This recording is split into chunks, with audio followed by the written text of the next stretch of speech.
ದೇವರ ಪರಿಶುದ್ಧ ನಾಮಕ್ಕೆ ಸ್ತೋತ್ರವಾಗಲಿ. ಪ್ರೀತಿಯ ದೇವಜನರೇ, ವಿಶ್ವಾಸಿಗಳೇ, ನಿಮ್ಮ ಪ್ರತಿಯೊಬ್ಬೊಬ್ಬರನ್ನ ಕರ್ತನಾದ ಯೇಸುವಿನ ನಾಮದಲ್ಲಿ ನಾನು ವಂದಿಸ್ತಾ ಇದ್ದೀನಿ.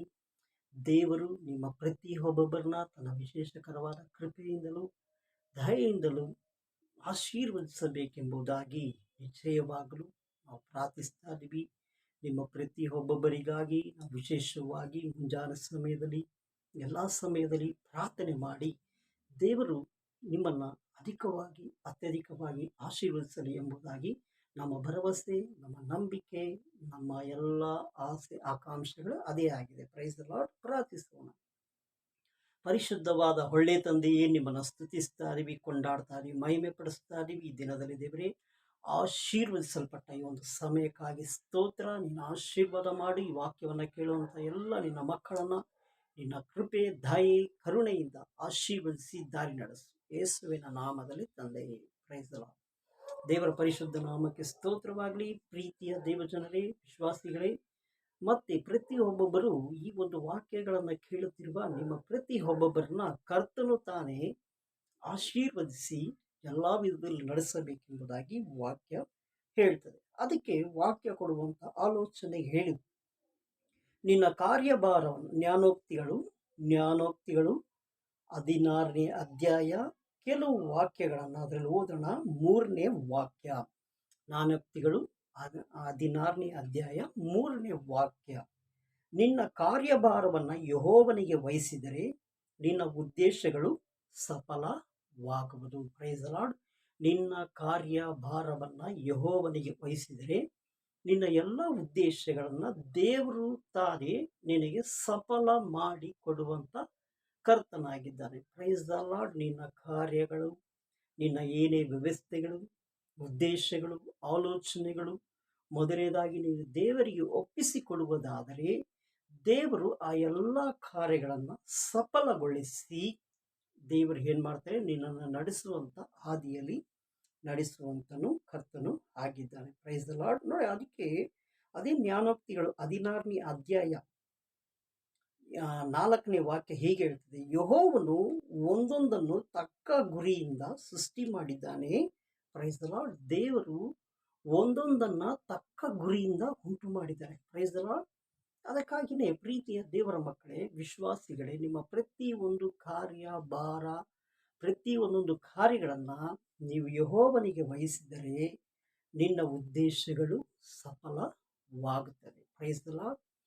ನಿನ್ನ ಕಾರ್ಯಗಳನ್ನು, ನಿನ್ನ ಯಾವುದೇ ಉದ್ದೇಶಗಳನ್ನು, ನೀನು ಅಂದುಕೊಂಡದ್ದೆಲ್ಲವನ್ನು ದೇವರು ನೆರವೇರಿಸುವುದಕ್ಕೆ ಆತನು ಒಬ್ಬನೇ ಶಕ್ತನಾಗಿರುವುದರಿಂದ ಪ್ರಿಯರಾದವರೇ, ನೀವು ದೇವರಿಗೆ ವಹಿಸಬೇಕಾದ ಅನೇಕ ಕಾರ್ಯಗಳು ಇದೆ. Price the lord. ಯಾಕೆ ದೇವರ ವಾಕ್ಯದ ಮುಖಾಂತರ ನಿಮ್ಮನ್ನು ಎಚ್ಚರಿಸ್ತಾರೆ ಅಂದರೆ, ಪ್ರತಿಯೊಬ್ಬೊಬ್ಬರು ನಿಮ್ಮ ವಿಷಯದಲ್ಲಿ ಏನು ಮಾಡ್ಕೊಳ್ತಿದ್ದೀರಾ, ಇದನ್ನು ನಾನೇ ಮಾಡಬೇಕು, ಅದನ್ನು ನಾನೇ ಮಾಡಿದ್ರೆ ಚೆನ್ನಾಗಿರ್ತದೆ ಎಂಬುದಾಗಿ ನಿಮ್ಮ ಮೇಲೆ ಅನೇಕ ರೀತಿಯಾದ ಭರವಸೆಯನ್ನು ಹಾತುಕೊಂಡು ಹೋಗುವುದರಿಂದ ಅನೇಕ ಕಾರ್ಯಗಳು ನಿಮ್ಮಲ್ಲಿ ನಿಜವಾಗಲೂ ಅದು ನಿಲ್ಲುಗಡೆ ಆಗಿಬಿಟ್ಟಿದೆ. ಇಲ್ಲವಾದರೆ ದೇವರ ವಾಕ್ಯ ನಮಗೆ ಹೀಗೆ ಹೇಳೋದಿಲ್ಲ. ಈ ರೀತಿಯಾಗಿ ಅನೇಕ ಕಾರ್ಯಗಳು ನಿಮ್ಮಲ್ಲಿ ನಿಲ್ಲುಗಡೆ ಆಗಿದೆ. ನೀವು ಅಂದುಕೊಂಡದ್ದು, ನೀವು ಮಾಡಬೇಕಾದದ್ದು ಪ್ರತಿಯೊಂದು ಕಾರ್ಯಗಳು ಈ ದಿನದಲ್ಲಿ ಆಗದೆ ಹೋಗುವಂಥ ಕಾರ್ಯಗಳು ಏನಂದರೆ, ಈ ಒಂದು ಕಾರ್ಯಗಳು ಈ ಒಂದು ದೇವರ ಮೇಲೆ ನೀವು ವಹಿಸಿಕೊಂಡಿಲ್ಲ. ಹಲ್ಲೆಲೂಯಾ. ದೇವರಿಗೆ ಸ್ತೋತ್ರವಾಗಲಿ.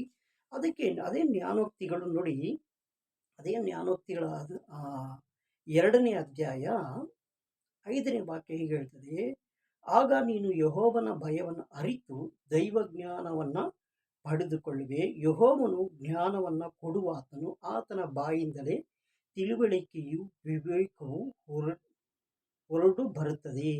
ಅವು ಯಥಾರ್ಥವಂತರಿಗೆ ಸುಜ್ಞಾನವನ್ನು ಕೊಡಿಸುವುದು, ದೋಷವಿಲ್ಲದೆ ನಡೆಯುವರಿಗೆ ಗುರಾಣಿಯವಾಗಿ ನ್ಯಾಯವಾಗಿ ರಕ್ಷಿಸುವುದು. Price the lord. ನೋಡಿ, ವಾಕ್ಯಗಳು ಹೇಳುವ ಪ್ರಕಾರ ದೇವರ ಕಾರ್ಯಗಳು, ದೇವರ ಮಕ್ಕಳ ಜೀವಿತದಲ್ಲಿ ದೇವರು ಹೇಗೆ ಕಾರ್ಯಗಳನ್ನು ಮಾಡ್ತಾರೆ ಅಂದರೆ, ದೈವಿಕವಾದ ಜ್ಞಾನವನ್ನು ಪಡ್ಕೊಂಡಿರ್ಬೇಕು. ಹಲ್ಲೆಲೂಯಾ.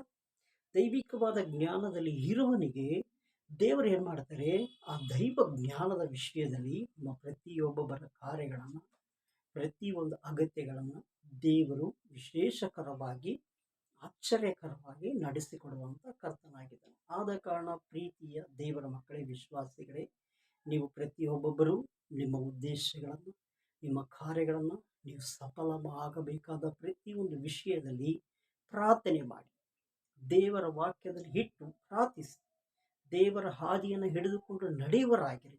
ನಿಶ್ಚಯವಾಗಲೂ ದೇವರು ನಿಮ್ಮನ್ನು ಮೇಲಕ್ಕೆ ಎತ್ತಿ, ದೇವರ ವಾಕ್ಯ ಧರ್ಮೋಪದೇಶ ಕಾಂಡ 28ನೇ ಅಧ್ಯಾಯದಲ್ಲಿ ಹೇಳಿರುವ ವಾಕ್ಯದ ಪ್ರಕಾರವಾಗಿ ನೀವು ಮೇಲಾಗಿರುವಿರಿ ಹೊರತು ಕೆಳಗಡೆ ಆಗುವುದಿಲ್ಲ. ಹಲ್ಲೆಲೂಯಾ. ನೀವು ತಲೆಯಾಗುವಿರಿ ಹೊರತು ಬಾಲವಾಗುವುದಿಲ್ಲ. Price the lord. ಹಂಗಾಗಿ ಪ್ರೀತಿಯ ದೇವಜನರೇ, ವಿಶ್ವಾಸಿಗಳೇ, ಈ ಒಂದು ವಾಕ್ಯಗಳನ್ನು ಹಿಡಿ ಪ್ರಾರ್ಥಿಸ್ತಾ ಇದ್ದೀವಿ. ನಾವು ನಿಮಗೋಸ್ಕರ ಪರಿಶುದ್ಧವಾದ ಒಳ್ಳೆ ತಂದೆಯೇ, ನಿಮ್ಮನ್ನು ಸ್ತುತಿಸ್ತಾ ಇದ್ದೀವಿ, ಕೊಂಡಾಡ್ತಾ ಇದ್ದೀವಿ. ಈ ಎಲ್ಲ ನಿನ್ನ ಮಕ್ಕಳನ್ನು ಆಶೀರ್ವಾದ ಮಾಡಿ, ಅವರ ಜೀವಿತದಲ್ಲಿ ನಡೆಯಬೇಕಾದ ಪ್ರತಿಯೊಂದು ಅಗತ್ಯಗಳನ್ನು ನೀನು ವಿಶೇಷವಾಗಿ ನಡೆಸಿಕೊಟ್ಟು ಅವರ ಜೀವಿತದಲ್ಲಿ ಆಶೀರ್ವಾದ ಉಂಟಾಗಲಿ. ಅವರು ದೇವರೇ ಅಂದುಕೊಂಡದನ್ನು ಯೇಸುವಿನ ನಾಮದಲ್ಲಿ ನೆರವೇರುವುದಕ್ಕಾಗಿ ನಾವು ಸ್ತೋತ್ರವನ್ನು ಮಾಡ್ತಾ ಇದ್ದೀವಿ. ಈ ವಾಕ್ಯವನ್ನು ಕೇಳುತ್ತಿರುವ ಎಲ್ಲ ನಿನ್ನ ಮಕ್ಕಳಿಗೆ ಬಿಡುಗಡೆಯನ್ನು ಕೊಡು, ಆಶೀರ್ವಾದಗಳನ್ನು ಕೊಡು. ಸೈತಾನನ ಶತ್ರುವಿನ ಕ್ರಿಯೆಗಳನ್ನು ತೆಗೆದುಹಾಕಿ ಈ ಮಕ್ಕಳ ಜೀವಿತದಲ್ಲಿ ಅತಿಶಯಗಳನ್ನು ಮಾಡು. ಯೇಸುವಿನ ನಾಮದಲ್ಲಿ ತಂದೆಯೇ, ಆಮೇನ್. ನಿಜವಾಗಲೂ ದೇವರು ನಿಮ್ಮ ಪ್ರತಿಯೊಬ್ಬರನ್ನು ಆಶೀರ್ವದಿಸ್ತಾರೆ. ಆಶೀರ್ವದಿಸಲ್ಪಟ್ಟವರಾಗಿ ನೀವು ಜೀವನ ಮಾಡ್ತೀರಾ. ದೇವರ ನಾಮಕ್ಕೆ ಕೋಟಿ ಸ್ತೋತ್ರವಾಗಲಿ. ಆಮೇನ್.